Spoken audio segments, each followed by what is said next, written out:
Xitoy Kompartiyasi yıqilgandan keyingi davrda Shizang va Xinjiang mustaqillik masalasi qanday hal qilinadi? Analizchi Li Yiping 2019-yili 3-sentabr. Ikkinchi bo'lak. Tarjim qilguvchi Uyg'ur Pidai tarjima guruhidan Bilmascan. Bugun so'zlamoqchi bo'lgan asosliq masala bo'lsa Shizang va Xinjiang masalasi. Men hargizmi Xitoy Kompartiyasi hukmronligi ostidagi masalani so'zlamoqchi emasman. Chunki Xitoy Kompartiyasi mavjud bo'lsa-la, bu masala texmi qiyinlashadi. Biz birlikda Xitoy Kompartiyasi yıqilgandan keyingi Shizang va Xinjiang masalasini muhokama qilib baqayli. Xitoy allaqachon cho'ng o'zgarish bo'lishining arpasiga kelib qoldi.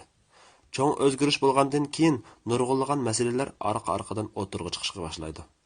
Biz cho'qim bu masalalarga yuzlanishimiz kerak. Bu masalalarni qancha burun bayqab analiz qilib, hal qilish chorasi, plan loyihalarini qancha burun tepib chiqsak, kelgusidagi yangi burilishga shuncha cho'ng yordami bo'ladi. Agar bu masalalarni baldiroq tepib, hal qilish choralari ustida izlanmasak, nihoyat ko'p xatoliklarni sodir qilishimiz mumkin. Shuni esimizda tutaylikki, kelgusidagi zo'r ko'lamli shiddatli o'zgarish harakati jarayonida har qanday bir xatolik g'oyat zo'r yo'qotishlarni paydo qilishi mumkin. Bo'libmi Xinjiang va Shizang rayonlarida bundaq yo'qotishlar tasvirlagisiz darajada ko'p bo'lishi mumkin. Nurg'un kishilar Xitoy Kompartiyasi yıqilgandan keyin Xinjiang Xitoyning Checheniyasiga aylanadi deb qaraydi. Agar ko'pchilik passib turib olib, qilishga tegishli ishni qilmasa, bundaq bo'lishni mumkin emas deganimi bo'lmaydi. Buningdan qo'rqinchli ish bo'lsa, Xinjiang va Shizang masalasi butkul Xitoyning yangi burilish qadamini qalamqonlashtirib etib, uning amaliylashishini yo'q qilishi mumkin. Vaqti kelganda Xitoy mushu ikki rayonning masalasi tufaylidan hokim mutlaq kuchlar butkul Xitoyda qaytadan tirilishi mumkin. Undaqda bu Jonghua millatiga kelgan zo'r balo qazo bo'ladi.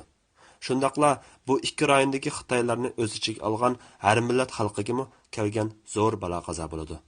Shunga biz bu masalalarga baldiroq nazar doiramizni ag'dirib, obdan tahlil qilib, hal qilish choralarini topib chiqishimiz kerak. Men bu yerda faqat o'zimning yuzaki fikrlarini o'ttirib qo'yish orqali ko'pchilikning qimmatli fikrlarini o'ttirib chiqarish rolini o'ynay olsam bo'ldi. Hargiz men bir aniq hal qilish chorasini topib chiqdim deya olmayman.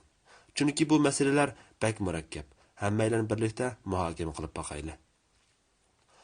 Xitoy Kompartiyasi bu rayonlarga har vaqt yuqori besim siyosatini qo'llanib kelmoqda. Masalan, Shizangni olsak, Tibetlarning madaniyati o'zgacha madaniyat bo'lib, Xitoyning ta'siriga qaraganda Hindistonning ta'siriga bakrak uchragan deyishga bo'ladi. Xitoy madaniyatidan zo'r darajada farq qiladi. Xitoy Kompartiyasi bunday zo'r farqqa nisbatan vayron qilish xarakterlik yuqori besim siyosatlarini olib beryapti. Xinjiangda olib berayotgan siyosatlari texmi vahshiy. Siyosiy madaniyat qatorliq ko'plagan sohalarga ko'p qatlamli besimlarni tushirayotgan bo'lib, hozir bu besimlar texmi og'irlashdi.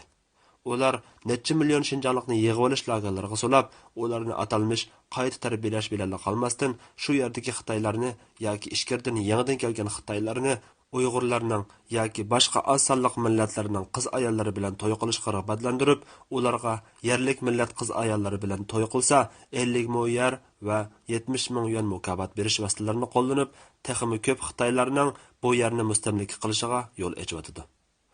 U yerda millatlarning diniy e'tiqodi, madaniyati, urf-odatlari Xitoylarniki bilan nihoyat cho'ng farq bor. Ular albatta bu xil to'yga qo'shilmaydi. Qo'shilmagan ahvol ostida majburiy xarakterlik har xil vositalar qo'llanib, bu xil mustamlika siyosatlarini izchillashtiryapti. Buni irqiy qirg'inchilik siyosiy deyishga bo'ladi. Agar bu xil o'xshamagan qonlarning o'zaro aralashishi zo'r ko'lamda kengaysa, belgilik vaqtdan keyin bu millatlarning qon sistemasi geni yo'qoladi. Undaq bo'lganda Xinjiang Xitoy Kompartiyasi tomonidan butunlay mustamlika qilingan rayonga aylandi. Xinjiangning madaniyati o'zgacha tarixiy an'anasi yo'qoladi. Shunga bu siyosatlar Xinjiangda zo'r qarshilikka uchradi. Xinjiangliklar va Shizangliklar Xitoy Kompartiyasining hukmronligidan intayin norozi. Bu ikki rayonning Xitoy Kompartiyasining hukmronligiga bo'lgan qarshiligi azroq o'xshamaydi. Shizang bo'lsa, Budda diniy madaniyatiga ega rayon. Ular zo'ravonlik bo'lmagan usullar bilan qarshilik ko'rsatyapti. Xinjiangdagi qarshilik bir qadar og'ir. Ular doim qurol kuchi bilan qarshilik qilish usullarini qo'llanyapti. Chunki ularning an'anasi musulmonlarning an'anasi. Islomning an'anasi bo'lib, ularning qoniga qon oladigan irodasi bor. Lekin Xitoy Kompartiyasidek munda g'oyat zo'ravonlik mashinasiga nisbatan mayli son jihatdan bo'lsin yoki qurol kuchi jihatdan bo'lsin, sharoit ularga mutlaq foydasiz. Bundaq ahvol ostida bu qarshiliklar g'alaba qilolmadi. Bu vaqtda mundaq bir masala tug'ildi. Xitoy Kompartiyasi Shinjongdagi va ichkari o'lkalardagi Xitoy xalqining miyasini yo'yib, Xitoy Kompartiyasidan norozi bo'lib, qarshilik ko'rsatganlarning hammasini terrorchilar deb tashviq qilyapti. Albatta, men mayli Shinjongda bo'lsin yoki ichkari o'lkalarda bo'lsin, terrorchilarning bo'lganligini chetga qo'ymayman. Lekin Shinjongdagi zo'r ko'pchilik musulmonlar, mayli Uyg'ur bo'lsin yoki Qozoq bo'lsin, ularning Xitoy Kompartiyasidan norozi bo'lishi, hozirgi mustamlika hukmronlikdan norozi bo'lishi hargizmi ularning terrorchi ekanligini isbotlamaydi. Ammo Xitoylar Kompartiyaning ming yurish sababidan mushundaq bir qarash kelib bo'lgan bo'lib, ular Xitoy Kompartiyasining qurolli kuchi orqali bostirishni qo'llaydi. Shuning bilan milliy ziddiyat texmi cho'nqurlashib ketdi. Men ba'zi sin ko'rinishlardan qurolli saqchilar Uyg'urlarni tutganda atrofdagi Xitoylarning yaxshi deyotganligini, tutilgan Uyg'urlarga tosh etayotganligini, kaltaklari bilan urayotganligini ko'rdim. Bu xil vaziyat Xitoylar bilan yerlik musulmonlar o'rtasidagi to'qnashuvni keltirib chiqarib, yerlik musulmonlarning Xitoylarga bo'lgan o'chmanligini paydo qildi. Bu xil o'chmanlikni Xitoy Kompartiyasi qasddan keltirib chiqargan. Bu xil milliy ziddiyat kelgusida yomon natija berdi. Xitoy Kompartiyasi gumron bo'lgandan keyin qanday qilish kerak? Bu ziddiyatlarni qanday hal qilish kerak? Biz cho'qim mundaq bir amaliyotdan turib yetishimiz kerak. Xitoy Kompartiyasi 70 yildan buyon Xitoy xalqining miyasini yuyib kelgan bo'lib, hozir zo'r ko'pchilik xalqining miyasi rasmiy yuyilgan. Albatta, bu miyasi yuyilgan xalqni asli keltirgil bo'lmaydi. Biroq buningga vaqt ketadi. Bundaq bo'lganda Xitoy Kompartiyasi tuyuqsiz yiqilsa, ba'zi bir ziddiyatlar paydo bo'ladi. Bu rayonlardagi millatlar shuncha uzun yil Xitoy Kompartiyasining ezishiga uchrag'achqa ham Xitoylarga qat'iy ishonmaydigan bo'lg'achqa tabiiy holda mustaqil bo'lish talablari paydo bo'ladi.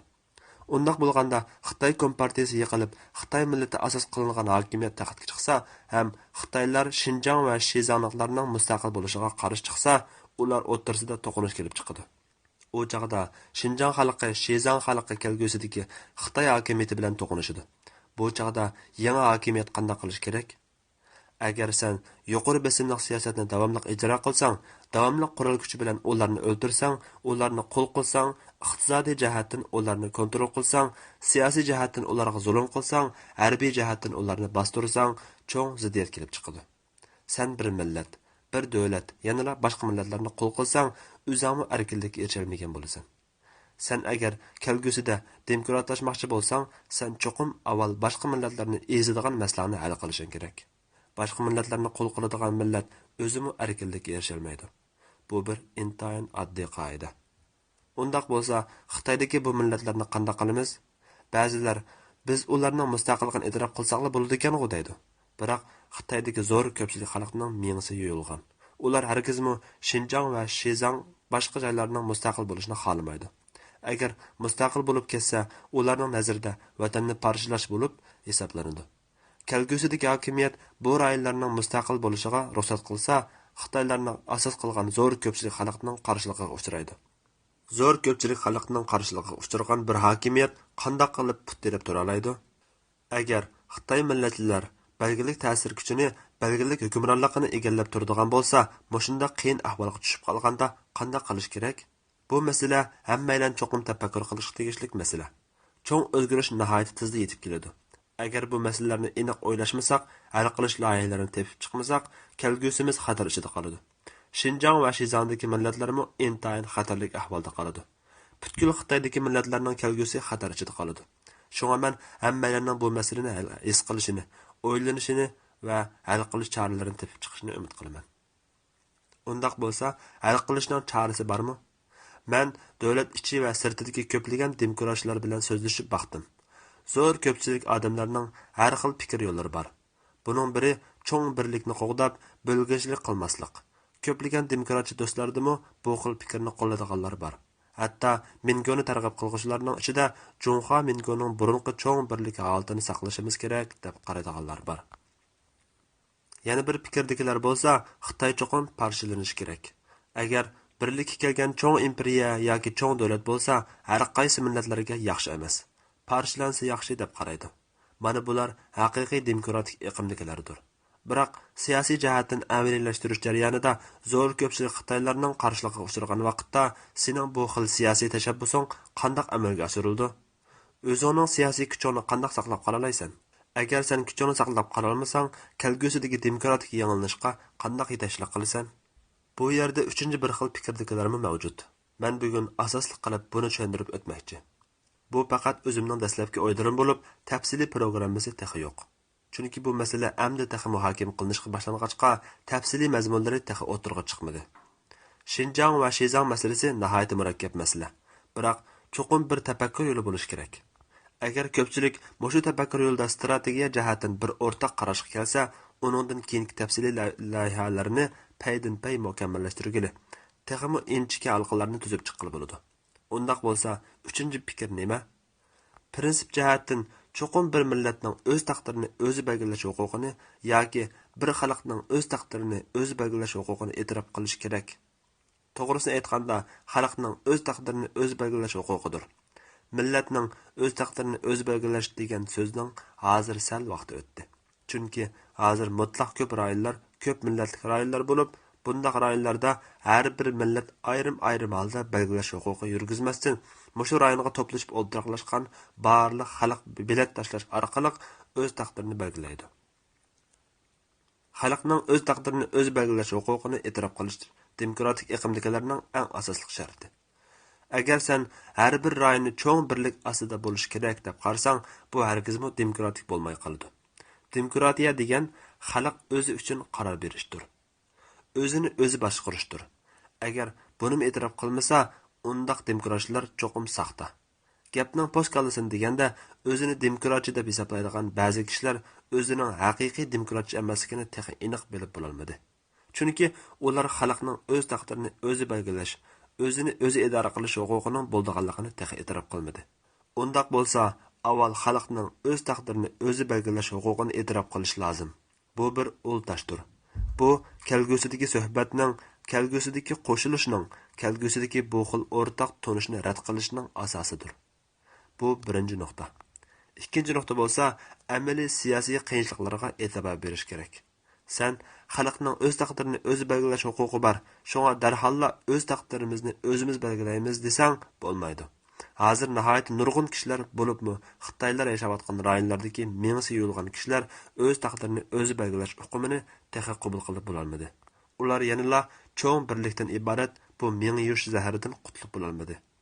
Mushundaq bir masalani his qilish, bu masalani hal qilishning oldingi sharti. Bundaq vaqtda biz mustaqillik uchun qilinadigan bilet tashlashni jiddiy holda olib borsak, Xitoylar bilan boshqa oz sonliq millatlarning orasidagi keskin to'qinishni keltirib chiqaramiz. Oxir kelib ichki urush yoki keng ko'lamdagi qonliq voqealar kelib chiqishi mumkin. Bu har qaysi millatlarning manfaatiga, Xitoyning kelgusidagi manfaatiga intayin ziyonliq. Shunga ikkinchi nuqta bo'lsa, cho'qim siyosiy operatsiyaning, ya'ni siyosiy jihatdan amaliylashtiriishning qiyinchiligini cho'qim aniq tunishimiz kerak. Uchinchi nuqta bo'lsa, hammaylar o'rtaq qabul qilgan loyiha tuzib chiqish. Ba'zi do'stlar bir yuzaki loyihani o'ttirib qo'ydi. Xitoy Kompartiyasi ag'darilgandan keyin demokratik ramka qurilayotgan dastlabki mezgilda bir vaqt jadval tuzib chiqish, ya'ni har qaysi rayonlardagi xalqlarning o'z taqdirini o'zi belgilash vaqt jadvali. Masalan, 15 yil yoki 20 yil ichida Xinjiang xalqi yoki Shizang xalqi bilet tashlash orqali Xitoyga qo'shilib ketish yoki ayrilib mustaqil bo'lishni qaror qilish va yoki Xitoyga federatsiya bo'lib qo'shilib yuksak darajadagi avtonomiyaga ega bo'lish yoki bo'lmasa harbiy va diplomatiya jihatdan mustaqil bo'lib Xitoy bilan shtatlar birlashmasi bo'lish qatorliqlar. Biroq biz bu xil tanlashlarni 15 yoki 20 yil kechiramiz. Undaqda kechirgandan nima foydasi bo'ladi? Buning birinchi foydasi bo'lsa, mustaqillikni istaydigan kishilarga bir umid bag'ishlash. Ularni hargiz umidsizlantirmaslik. Odam umidsizlangandan keyin qo'lidan kelganini qilib, ya'ni xatarga tavakkul qilib, jinni tikib qo'yib, sening bilan elishidi. Undaq bo'lganda har ikki tarafga zo'r ziyon olib keladi. Xitoyning kelgusidagi demokratik o'zgarishiga g'oyat zo'r to'sqinlik bo'ladi. Yana bir foydasi bo'lsa, mingisi yulg'an cho'ng quruqliq fuqarolarning asli kelishiga vaqt berish. 70 yil mingisi yulg'an bu xalqni 15 yildan 20 yilgacha bo'lgan vaqtda asli keltirib bo'ladi. Bo'libmi, Xitoyning demokratik sistemasi tadrijiy mukammallashgandan keyin har xil fikrlarni xohlagancha o'tirib qo'ygan bo'ladi. Demokratiyaning qimmat qarashi butkul Xitoyda keng ko'lamda tarqalsa, 15 yildan 20 yilgacha bo'lgan vaqtda cho'ng quruqliq fuqarolari xalq saylimi orqali o'z taqdirini o'z belgilash huquqi qatorliq tushunchlarni qabul qila oladigan bo'ladi. Mana bu ikkinchi foydali tarafi. Uchinchi foydali tarafi bo'lsa, 15-20 yil jarayonida tadrijiy holda Xitoy Kompartiyasining qonliq ezilishiga uchragan osonliq millat xalqining ishonchiga qayta erishgan bo'ladi. Bu 15-20 yil jarayonida bu osonliq millatlarga Xitoy Kompartiyasi deganlikning Xitoy davlati deganlik emasligiga, Xitoy Kompartiyasining Xitoy xalqiga vakillik qilolmaydiganligiga, Xitoy Kompartiyasi o'tkazgan u jinoyatlarning zinini Xitoy xalqining to'liqlab berilmaydiganligiga ishontirgan bo'ladi. Bu 15-20 yil jarayonida Xitoy xalqi kuchining yetishicha shu yerlik xalqlarga yordam qilish kerak. Ularning iqtisodini taraqqiy qildirish kerak. Ularning avtonomiya huquqini yurgizishga yordam qila olish kerak. Ularning iqtisodini gullantirishga, madaniyatning asli kelishi va taraqqiy qilishiga turtki bo'lish kerak. Mushu 15-20 yil jarayonida Xitoy xalqimi Xinjiangliklar va Shizangliklarning o'z taqdirini o'zi belgilash huquqini idrok qiladi. Bu chaqda yana yuqori besimli siyosatlarni ishlatishga hargiz bo'lmaydi. Bundaq chaqda faqat yumshoq masalalarni, do'stona vositalarni, o'zaro manfaat yetkazadigan vositalarni, hatto ularga shaxsiyatsiz yordam qiladigan siyosatlarni qo'llanib, ularning ishonchiga qayta erishish kerak. Faqat ularning ishonchiga erishganda ularga Xitoylar bilan birga yashasak foydali ekanligiga ishontirganda, ondan Xitoyning birligini saqlab qola olishimiz mumkin. Mana bu 3 foydali tarafi. Undaqda bularni qanday qilamiz? Xitoy Kompartiyasi ag'darilgandan keyin birinchi bosqichda cho'qim bu rayonlarda yuksak avtonomiya yurgizishimiz kerak. Xalq haqiqiy holda o'zini o'zi boshqarish kerak.